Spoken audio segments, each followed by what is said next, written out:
Saya bersyukur sekali bisa melihat dari dekat, biasanya dengarnya dari jauh aja ini, soal UMI ini. Dan sekarang sudah menjadi universitas, mudah-mudahan makin maju, makin berkembang. Amin. Saya dapat tugasnya bicara tentang good student today, excellent leader tomorrow. Saya boleh sambil jalan ya, bro? Jadi kalau Anda ditanya, Anda termasuk good student atau bukan good student, kriterianya apa? Ngukurnya gimana? Beretika katanya. Ngukurnya gimana? Tidak terlambat. Oke. Disiplin. Apalagi? Ya? Teladan. Ngukurnya gimana tuh? Teman-teman, kalau bicara kriteria, maka itu harus bisa diukur. Jangan membuat kriteria yang tidak bisa diukur. Karena kalau bikin nanti tidak bisa jadi pemilah. Oke, kriterianya. Jadi kalau buat kriteria apa? Coba. Tadi ada yang bilang punya etika, apalagi kreatif, disiplin, inovatif, rajin, jujur. Nggak ada satupun nyebut IP, Bu. Nggak ada nyebut IP. Mana yang nyebut IP? Nggak ada. Nilai penting nggak? Penting nggak? Jadi karena Anda pelajar kan? Mahasiswa kan? Berarti mahasiswa yang baik adalah yang... Oke, saya buat kriteria boleh? 1, berprestasi akademik. Nih, prestasi akademik. Akademik itu bisa dilihat dari mana? 1, dari indeks prestasi. Yang kedua, aktif dalam kegiatan kemahasiswaan. Oke. Nah, sekarang 2 itu bisa diukur. Berprestasi akademik, 1 IP-nya, 2 karya tulisnya, 3 seminarnya, diskusinya. Betul tidak? Nah, teman-teman bisa buat tuh. Jadi boleh ditulis tuh, 2 aja. Berprestasi akademik dan aktif sebagai... Udah.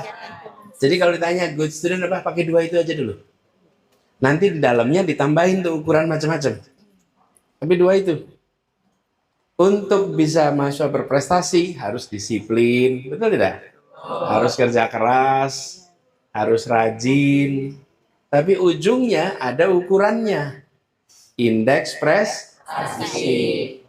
Karya tulis. Nah, tulis tuh.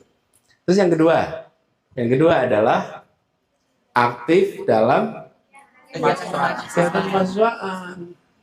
Jadilah mahasiswa yang aktif, yang sibuk. Kegiatan kemahasiswaan, macam-macam kegiatan, sesuai sama minatnya, sesuai dengan aspirasinya, sesuai bakatnya. Betul nggak, tidak? Ya. Nah, di sini, teman-teman, kegiatan kemahasiswaan itu bisa banyak. Semua aktivitas kemahasiswaan itu boleh diambil sesuai minatnya. Saya pernah ketemu situasi tanya gini, Pak Anies, kalau saya ikut paduan suara bermanfaat nggak ya kira-kira? Lalu saya ceritakan, satu ketika di Taman Ismail Marzuki pernah ada pentas reuni aktivis paduan suara dari sebuah kampus. Terus itu kampusnya paduan suara tahun 70-an. Oke? Jadi udah bersenior-senior tuh. Terus mantan aktivis paduan suara pada kumpul. Dan ketika kumpul di Taman Ismail, mereka pada pentas berbeda-beda angkatan. Itu ketika pentas, pemimpin-pemimpin perusahaan, pemimpin-pemimpin yayasan, itu banyak sekali berjejer di situ. Terus sambil mereka reuni, sambil mereka cerita betapa banyak pengalaman kepemimpinan dari paduan suara. Sementara kita yang itu kadang-kadang paduan suara apa sih ini? Cuma nyanyi-nyanyi bukan? Oh, makanya saya bilang jangan pernah remehkan kegiatan kemahasiswaan karena pembelajaran kepemimpinan itu terjadi di situ. Tidak hanya yang kelihatannya formal, ketua BEM, itu keren. tapi belajar aktivitas apapun itu bisa membekali kepemimpinan. Nah, jadi judul tadi adalah Good Student Today. Nah, saya tadi pakai kriteria 2 itu ya. Nah, terus sekarang apa sifat yang perlu muncul di dalam diri kita sebagai student? Kalau saya boleh tanya, apa sifat yang perlu ada dalam diri kita sebagai student? Apa? Semangat tinggi, bagus. Apalagi? Tanggung jawab, bagus. Apalagi? Berani, itu setuju. Apalagi?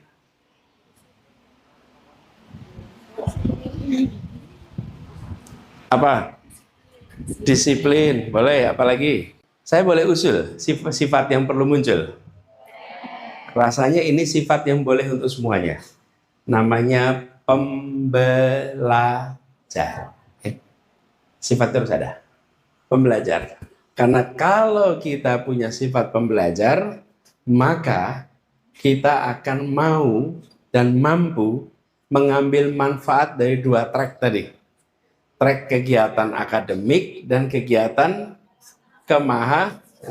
sifatnya apa? Pembelajar. Pembelajar. Kalau pembelajar, artinya apa sih kalau pembelajar itu? Dia mau mempelajari yang baru dan dia mau meninggalkan yang usang. 2 ya, pembelajar itu bukan hanya belajar yang baru, tapi mau meninggalkan yang usang. 2 itu. Kalau ada sifat itu, insya Allah masa kuliahnya menjadi penuh pengalaman. Tapi kalau tidak ada sifat pembelajar, masa kuliah jadi perjalanan, tidak jadi pengalaman. Ada bedanya nggak tuh? Oh, ada. Apa bedanya perjalanan sama pengalaman? Perjalanan ya udah cuma disalahin aja. Kalau misalnya pengalaman, kita bisa dapat banyak pengetahuan yang baru, terus kita juga bisa menginspirasi orang lain. Betul. Diulang.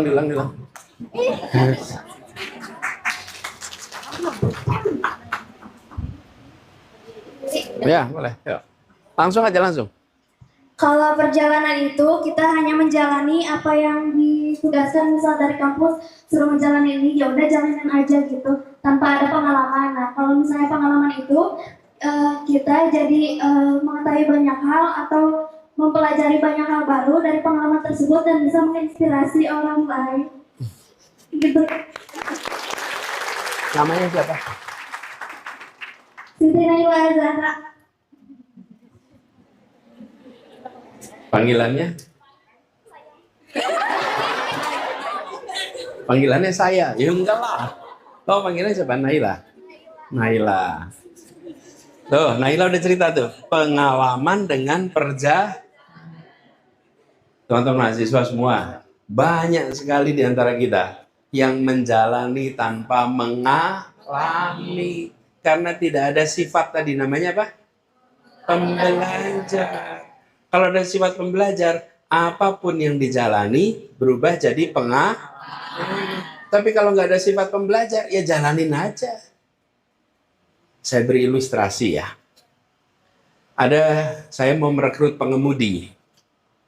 Kemudian ada yang mendaftar, yang satu sudah pernah jadi supir 4 tahun. Yang satu sudah jadi supir 6 tahun. Mana yang lebih berpengalaman? Benar, yakin. Tadi saya bilang, yang sudah menjadi supir 4 tahun dengan yang sudah menjadi supir 6 tahun. Mana yang lebih berpengalaman? 6 tahun.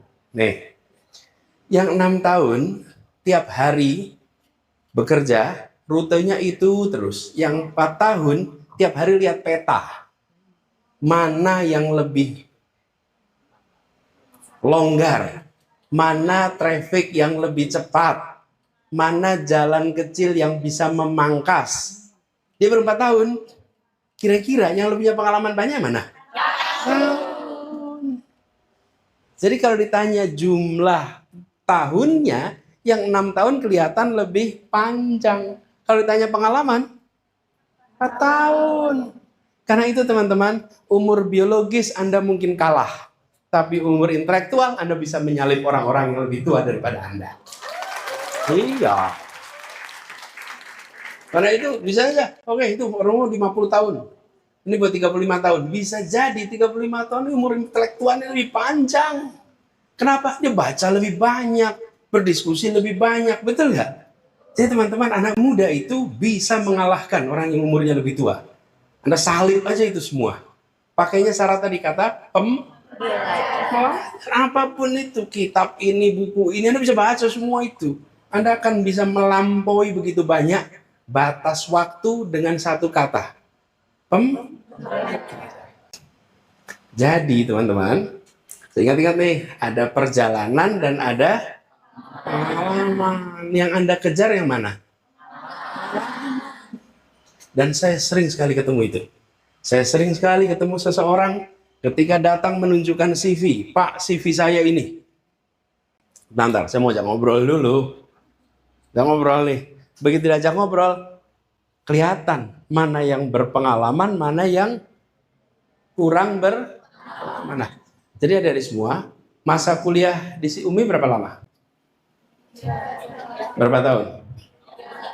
Ya, masa kuliahnya 3 tahun. Semua adik-adik semua merasakan durasi yang sama. Tapi apakah pengalamannya sama? Ada yang punya pengalaman banyak, ada yang minim. Pembedanya apa? Belajar. Yang mengambil hikmah dari yang dijalani, dia berpengalaman. Yang tidak mengambil hikmah, dia tidak punya.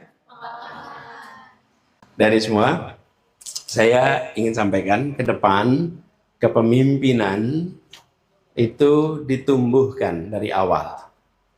Dan caranya adalah dengan Anda aktif. Anda belajar di situ. Dan ambil tugas apapun. Tugas apapun yang diberikan, tunaikan. Dan disebut pemimpin, teman-teman, kalau anak-anak muda nih, kriterianya apa? Nah, saya pakai kriteria lagi nih. Apa sih kriteria seorang anak muda disebut pemimpin? Bila apa? Bila tanggung jawab, boleh. Apalagi? Punya sifat leadership, karena itu jadi leader. Dipanggilnya leader. Ya, oke. Apalagi? Bijaksana, boleh. Apalagi? Apa? Hah? Berpikir kritis, bagus. Apalagi? Disiplin, bagus. Apalagi? Apa yang membuat Anda disebut pemimpin? Karena tadi bilang tanggung jawab, berpikir kritis, bijaksana. Itu semua adalah kriteria pemimpin baik. Tapi disebut pemimpin itu bukan karena itu. Kalau Anda bijaksana, otomatis pemimpin? Enggak. Anda tanggung jawab, otomatis pemimpin? Enggak. Anda punya kemampuan berpikir kritis, otomatis pemimpin? Tidak. Jadi apa yang buat Anda disebut pemimpin? Hanya satu. Jika Anda diikuti. Jika ada yang mengikuti. You are a leader only and if only you have follower. No follower, you're no leader. Jadi yang membuat Anda disebut pemimpin kalau apa? Ada yang mengikuti. Ke masjid. Ada mihrab di masjid itu. Betul nggak? Itu tempatnya siapa? Imam. Nah, saya sholat di situ. Bisakah saya disebut imam? Nah, itu dia. Bukan karena saya berada di mihrab. Tapi kenapa saya disebut imam? Ada makmum. Ada makmum, mau di mihrab ataupun tidak. Kalau ada makmum, sebutnya apa? Jadi yang bikin saya disebut imam siapa? Itu dia. Jangan sekali-kali kita menganggap remeh makmum itu. Karena tanpa makmum, tidak akan jadi bisa dibilang imam. Bisa dibilang imam. Nah, kita sering menyebutnya imam yang baik. Betul nggak? Bacaannya tartil. Betul nggak? Tumak ninah. Itu imam yang baik. Tapi sebut imam kalau Loh, jadi ketua preman di terminal itu pemimpin bukan? Pemimpin yang baik bukan? Nah itu dia. Tapi kriteria pemimpin masuk bukan? Nah sekarang kita bicara pemimpin ke depan. Dari sekarang. Mau jadi pemimpin berarti Anda harus diikuti secara suka rela. Pikirannya, tindakannya, ucapannya. Sederhana bukan?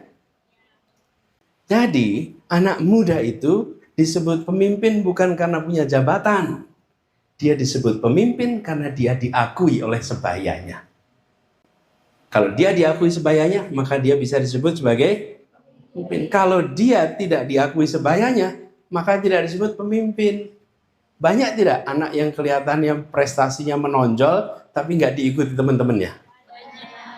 Banyak nggak teman-teman tidak punya prestasi banyak, tapi diikuti teman-temannya? Iya, kita sering tuh ketemu. Itulah bibit leadership. Nah, teman-teman, kalau mau belajar leadership, maka mulailah dengan memiliki tanggung jawab, memimpin sebayanya dengan sifat sikap setara. Karena Anda adalah mahasiswa. Belum ada tuh struktur, belum ada. Kalau di organisasi sudah ada tuh. Ada pemilik, ada profesional. Nah, itu mereka tuh ada struktur. Tapi kalau mahasiswa belum ada. Jadi teman-teman, kembangkan itu. Makasih. Assalamualaikum warahmatullahi wabarakatuh.